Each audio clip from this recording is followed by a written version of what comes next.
You ask Tiger to solve. This deals with linear equations with one unknown.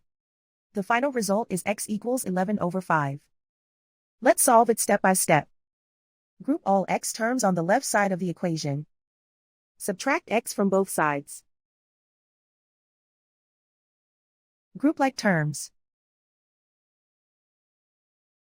Simplify the arithmetic.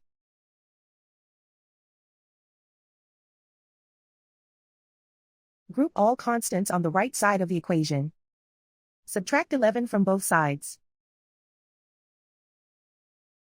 Simplify the arithmetic.